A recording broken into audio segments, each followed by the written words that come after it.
Tidak semua wali lahir sebagai orang suci.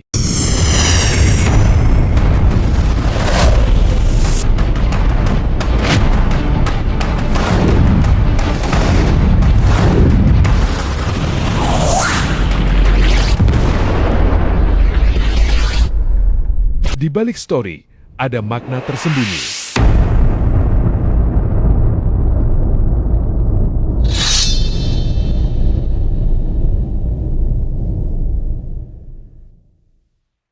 Salah satu wali terbesar di tanah Jawa pernah hidup sebagai perampok. Di tanah Jawa abad ke-15, hidup seorang pria yang namanya pernah ditakuti, bukan dihormati. Namun justru dari kegelapan itulah lahir cahaya besar bernama Sunan Kalijaga. Saat itu, rakyat kecil hidup menderita, pajak mencekik, penguasa hidup berlebihan, dan hukum hanya tajam ke bawah. Ketidakadilan itu melahirkan amarah, dan amarah itu bersemayam dalam diri seorang pemuda. Namanya Lokajaya. Ia cerdas, berani, dan punya hati untuk rakyat kecil. Namun ia memilih jalan yang salah. Ia melawan ketidakadilan dengan kekerasan. Lokajaya menjadi perampok. Ia menghadang pedagang kaya dan pejabat zalim. Hasil rampokan dibagikan kepada rakyat miskin. Sebagian orang memujanya, sebagian lagi membencinya. Namun di dalam dirinya, hatinya kosong. Setiap malam, Lokajaya bertanya pada dirinya, "Jika aku membela rakyat, kenapa hatiku tidak tenang?" Ia sadar, kebaikan yang lahir dari kebencian tidak pernah benar-benar menyembuhkan. Suatu hari, di tepi sungai, Lokajaya bertemu seorang lelaki tua sederhana. Wajahnya tenang, matanya dalam. Orang tua itu berkata, "Jika kau ingin kaya, ambillah tongkatku." Lokajaya mengambil tongkat itu. Sekejap, tongkat berubah menjadi emas. Namun orang tua itu berkata pelan, "Harta yang kau ambil tanpa izin akan mengosongkan hidupmu." Kalimat itu menghantam hati Lokajaya. Untuk pertama kalinya, Lokajaya merasa kecil. Ia berlutut, ia meminta bimbingan. Orang tua itu adalah Sunan Bonang. Lokajaya berharap diajari ilmu tinggi. Namun Sunan Bonang hanya berkata, "Duduklah di sini. Jaga tongkat ini. Jangan pergi sebelum aku kembali." Tidak ada wirid, tidak ada ajian. Hanya menunggu.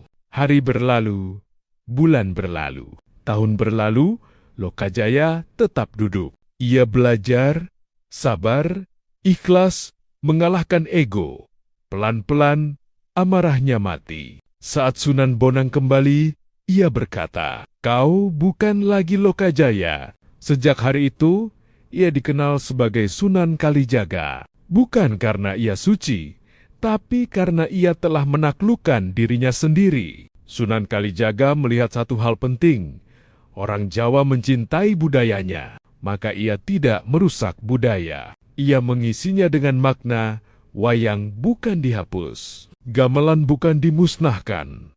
Ia menyisipkan pesan tauhid, akhlak, dan kebijaksanaan di balik cerita dan tembang. Islam masuk tanpa pedang.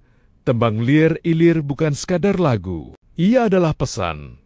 Bangunlah jiwa yang tertidur, bersihkan hati, siapkan diri, menyambut cahaya. Sunan Kalijaga ikut membangun Masjid Demak. Tiang dari serpihan kayu melambangkan satu pesan. Kesempurnaan lahir dari kebersamaan, bukan dari satu kayu utuh. Ia tidak hidup di istana, ia hidup bersama rakyat. Ia berbicara dengan bahasa yang dimengerti, bukan bahasa langit yang jauh. Orang mengira Sunan Kalijaga hebat karena kesaktiannya, padahal kekuatannya satu. Ia tidak pernah menghakimi masa lalu manusia, karena ia sendiri pernah jatuh sedalam itu.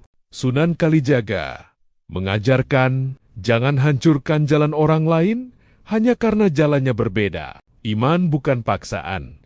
Ia tumbuh dari pengertian. Hingga hari ini, jejak Sunan Kalijaga masih hidup.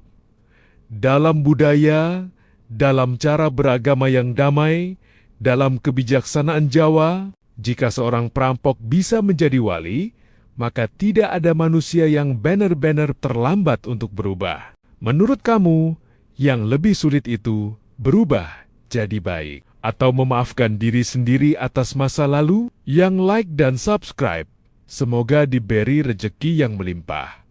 Amin.